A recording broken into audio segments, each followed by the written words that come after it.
Good morning guys, Sunday ngayon. And dito kami sa house namin sa Malabon dahil dito kami nag-weekend. Mag-i-steam lang ako today ng mga damit ni Daddy and mag-aayos ng konti dito sa bahay. Ito ngayon yung sitwasyon ng bahay. Di naman ganun ka magulong tingnan, pero kung nakita nyo may mga nawawalang pillows dyan na ginamit ko para sa master's bedroom. And yung sa mga sahig, hindi lang masyadong kita, pero ganyan yung mga dumi niya. Marami ng buhok, marami ng mga alikabok syempre. Dahil 2 weeks na naman kami di nagstay dito, every weekend lang kami kung umuwi. And para kumuha lang ng mga gamit ulit. Tapos dito naman, kagabi ni-ready ko na to, mga dadalhin ko sa isang bahay. Ito naman itsura dito sa dining area. And parang malinis din, no? Pero ang problema, ayan, yung mga upuan, di ko alam kung dust lang ba yan or kung ano. Siguro dahil tag-ulan, kaya nagganyan siya and hindi nagagamit. So, lalaban ko na lang siguro yung mga yan para siguradong luminis ulit. So, pag malayo, akala nyo walang problema sa mga cushions, pero ganyan siya kadumi.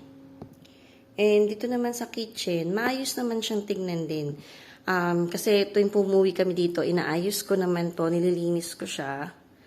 But, ang maduming part is yung sink din sa sala, yung mga sahig. Ayan, kung makikita nyo, yan yung close-up nila. Mga hair stain, mga tulo-tulo, na hindi pa nalilinis na. Ayan. Dahil nga pag pumupunta kami rito, saglit lang, mga weekend lang talaga. And balik na ulit dun sa isang house. Mga counter, malinis din naman sila. Pero parang ito, ayan o. Ilang beses ko na itong tinatry linisin.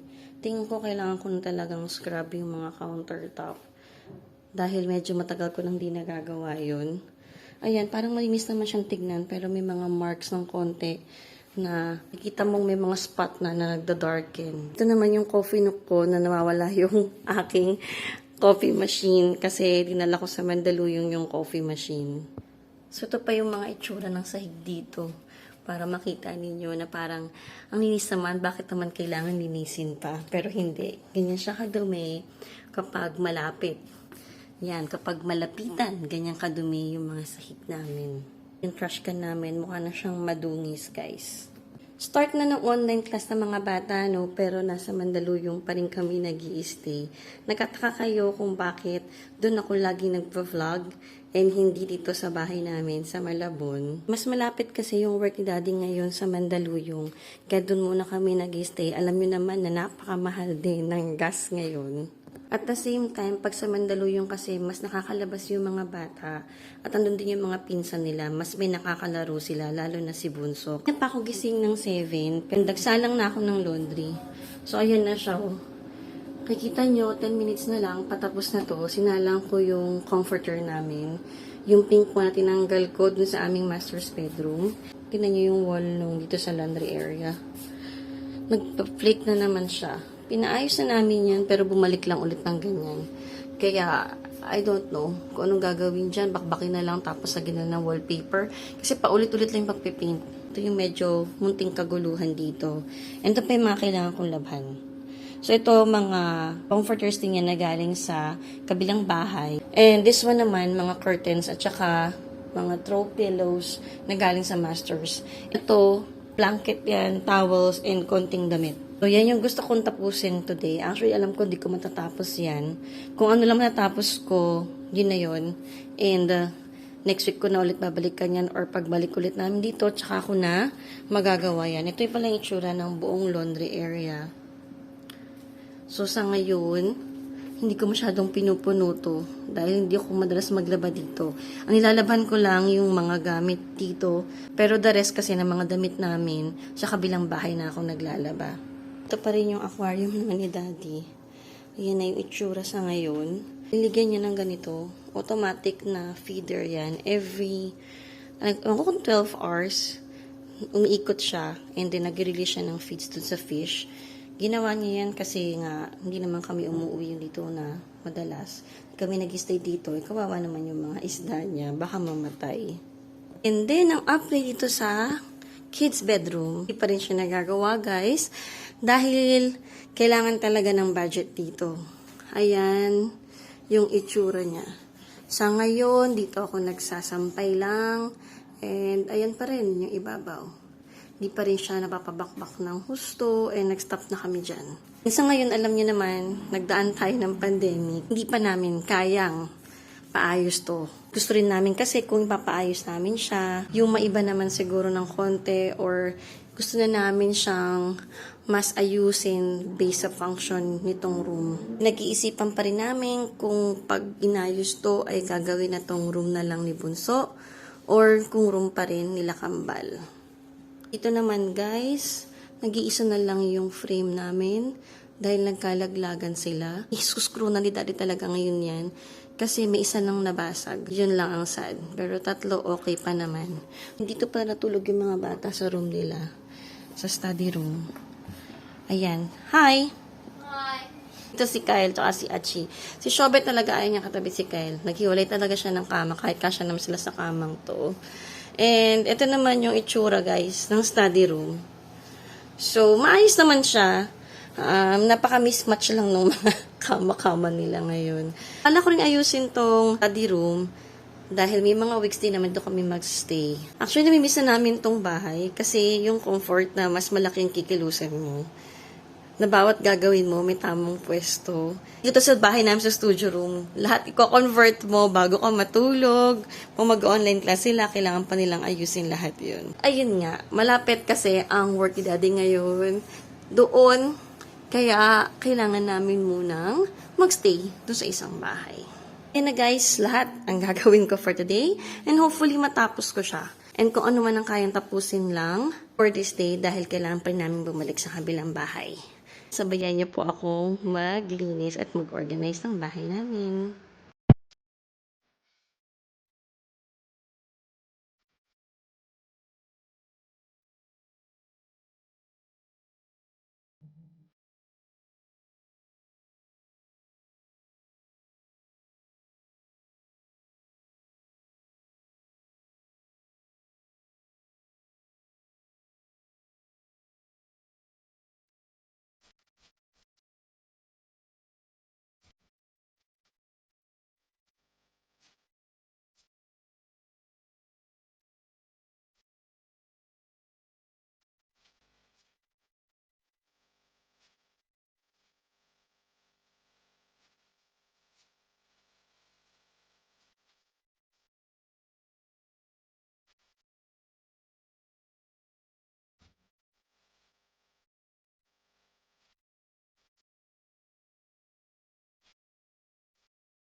Tapos na akong mag-steam ng mga damit ni Daddy. So, total of 8 na long sleeves yan.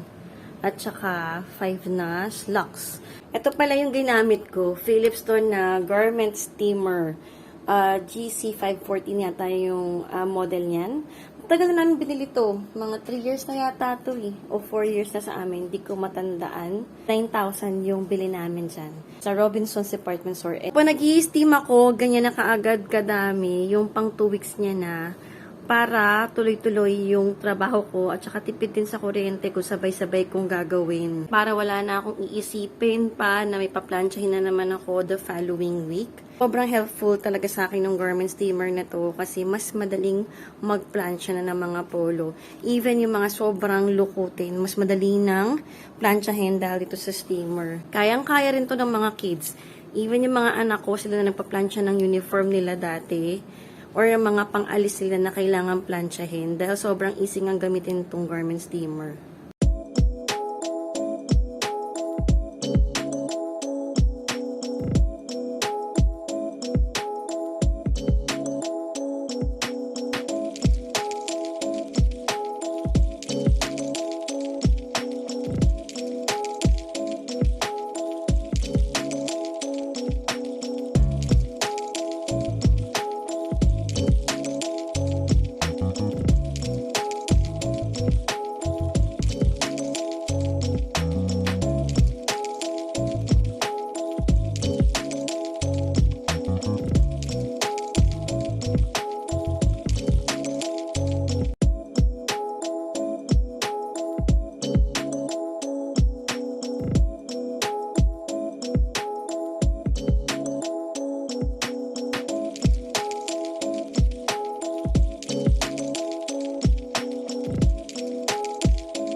Finally, after ilang hours, tapos na kaming maglinis nitong aming living room and dining area and kitchen.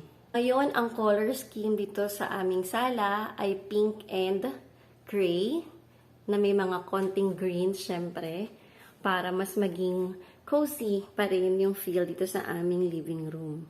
Medyo matagal-tagal na rin nung huling pinalitan ko yung color scheme dito. And lalo na yung pink, para ang tagal na nung huling ginawa ko siyang may touch of pink dito sa aming living room. Nakakatuwa lang yung itsura niya kasi very relaxing pa rin kahit medyo girly dahil may blush color siya. Very light na pink lang yung kanyang itsura. 5 months na din nung huling nagpalit ako ng color scheme dito para maiba naman yung vibe, blush naman at saka gray. And syempre, hindi mawawala yung mga pahalaman natin. Pero lahat ng mga halaman dito guys, faux plant na lang dahil hindi nabubuhay talaga sila sa area na to. Hindi nga kami madalas nag-i-stay dito, so hindi ko siya mailalabas-labas. And sigurado mamamatay lang sila. Incorporate more na pink color or blush. Ayan, nag-add ako ng mga flamingos. And yung mga candle holder ko. Yung flamingo ko is from Mandawi Foam. And yung candle holder naman is from Robinson's Department Store. Tapos, ito namang aking mga throw blankets. Pareho yang sa SM Department Store. And yung aking throw pillowcase, yung pink one, is from Divisoria. And then yung gray one na maliit na mga yan. And then yung pink one din na yun, SM Department Store. And yung nasa likod, na furry din, na parang gray and white na combination siya. That is from Mandawi Foam. All rattan baskets here, yung center table ko, yung aking egg chair, and yung side table, pati yung plant stand, is from Tanishas. Pati yung salamin na yan, yung decor na yan, is from Tanishas. And lagi natatanong sa akin kasi kung saan galing yung aming sofa. So, yung sofa namin is from our home. Originally, ay brown po yan. Pinare-upholster lang namin. And mga 10 years ago na namin siyang nabili. Arch lamp is from SB Furniture. Dito naman yung mga decors, yung mga flamingo nga is from Mandawi Foam. Mga plants naman na faux plant is from SM Department Store. And yung mga vase is from Robinson's Department Store. Yung mga picture frame na yan, na may mga handprint at saka footprint ng mga bata. Sa IKEA, nabiyatan ni Daddy sa Singapore. So ngayon, ewan ko lang kung meron siya dito sa IKEA sa Philippines. Hindi ko pa nadadalaw talaga yung IKEA dito. Ito namang aming TV console is from All Home. Yung aming wine rack, nabili ko yan sa isang store sa Mega Station, sa may NLEX. Meron din yan sa Arcade Dapitan. And syempre, nagmamagandang electric fan ko na Asahi na kailangan na ng linis din. Yung wall art doon sa may aquarium ni Daddy is from Mandawi Foam, yung budang wall art na yan. And itong table na to, may talagang table siya sa ilalim. Pinatong lang namin yung plywood na yan, tilagyan namin ng net para pag meron kaming indoor activity dito, pwede kaming mag-table tennis dito sa bahay. And ito namang mga display cabinet na yan, ang mga nakalagay dyan, mga collection namin ng kung ano-anong mga toys and mga books. Closer look kung ano yung mga laman niya. Hindi pa ganun kadami yung books na meron kami. Ang mamahal na mga books. So, unti-unti, tinatry kong dagdagan kapag nagkaka-budget ako. Normally, gusto ko talaga yung mga hardbound yung binibili ko kasi mas gusto kong mag-display or mag-collect ng mga ganon. And ito naman, mga Lego ni Bunso. na mga binuo nila ng mga bata pa sila. Marami na nga nasira dyan. Yun na lang yung mga na-save namin. And ito naman yung mga 3D printed daddy. Nasira na nga yung hammer nito, yung Mjolnir. And ito, si Deadpool. Lagyan ng knife yan. Tapos ito pa yung ibang mga books namin. And mga arts ni daddy, nung bata pa siya. Ito yung itsura ng sala from dito sa may aquarium area. And itong area naman na to, ayan, hindi pa rin nakabit ni daddy yung mga picture frames dito. Susunod na punta na lang namin. Siyempre, gusto kong pansinin nyo yung kumikinang kong sahig. Siyempre, na-vacuum na siya at saka na-steam map. So, yung vacuum na ginagamit ko is yung Xiaomi Dreamy na V10 and yung steam map naman is yung Bobot. Lagay ko na lang yung link sa description box pag gusto nyo ring ma-check yung mga ginagamit ko na cleaning tools. And dito naman sa dining area, tinanggal ko na lang muna yung mga seat cushion kasi kailangan ko siyang labhan. That's for next time na lang dahil talagang pagod na rin ako for this day. Tama na yun for this day. Pwede ko naman gawin yan next time. Same din dito. Makikita nyo naman, nakakatuwang maglakad ngayon dito sa bahay namin. Ang linis-linis ng mga sahig. Ang kutuwan-tuwa talaga ako pag ganyan siya kalinis. Sa bagay, sino ba nang di matutuwa pag ganyan kalinis ang sahig ng inyong bahay? And ito naman ang kitchen. Nakakatuwa rin yung counter kasi sobrang linis niya na. Sa video, kung nakita nyo, no, one time ko lang wipe yung counter, pero inulit ko pa yon. Baka sabihin nyo naman na hindi natanggal masyado yung mga sabon doon sa may counter. Inulit ko pa yon off cam. Baka kasi mabore ko na kayo, kaya hindi ko na pinakita. And ito pa rin naman yung itsura dito sa coffee nook na walang coffee machine dahil nasa Mandaluyong nga yung aming coffee machine. So, ito lagi natatanong to. This is from Wilcon Depot. Natanggal na nga yung isa, ikakabit ko. Tinago ko dito lang para hindi siya mabasag. And, nilalagyan ko siya ng mga tea namin. So, ayan ang laman niya. And, ito ring board na to is from Wilcon Depot. And then, itong coffee capsules organizer, nabili ko yan sa Shopee.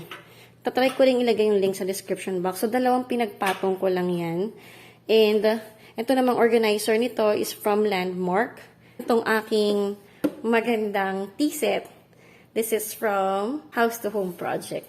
Kung naaalala nyo kanina, bago tayo magsimula, may pinakita akong dito isang dumi na hindi na matanggal. And ayan, tanggal na siya. And nakakatuwa yung tsura talaga ng mga counter. Pati dito, yan, lahat ng yan, nakita nyo naman na pinunas natin yung mga counters.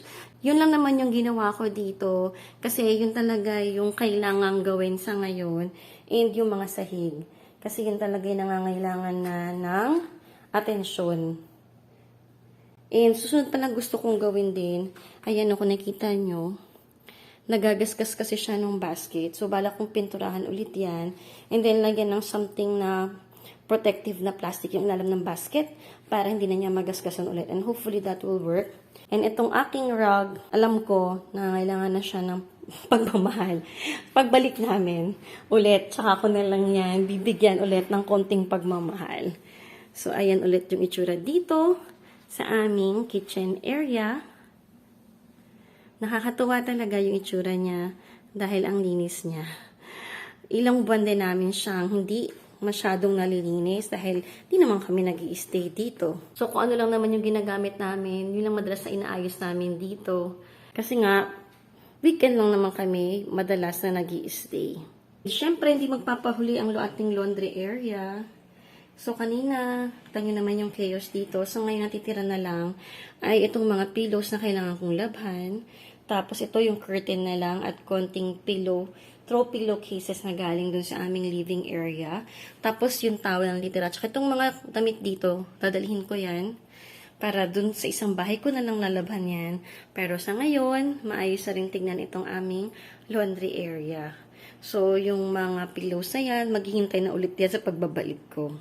Hindi na ganun kagandahan yung ilaw dito guys, pero gusto kasing ipakita sa inyo kung ano yung mga nilabhan ko. Sana nakikita nyo, no? Kasi tinanggal-tanggal na namin yung ibang mga ilaw dito. Total of 3 comforters and 3 throw blankets. And ito naman yung aming master's bedroom guys. Kung di nyo pa napapanood yung makeover ng aming cabinets dito sa aming bedside.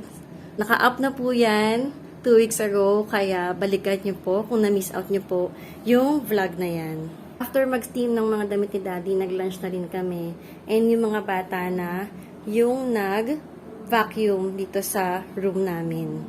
Konting decluttering lang naman yung ginawa ko dito dahil malinis na malinis pa rin naman itong aming room.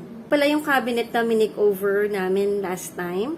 Kasi dati dark brown yung cabinet na yan. So ngayon, may pa-wood na siyang effect dyan. And for only 240 pesos, yan na yung naging itsura niya ngayon. Sobrang laki yung naging effect niya dito sa room. Mas naging maliwanag na itong aming master's bedroom. So that's it for today, guys. Thank you so much for watching at pagsama nyo sa akin sa paglilinis ng aming home sweet home. Hopefully nagustuhan nyo itong ating bagong color scheme dito sa aming living area.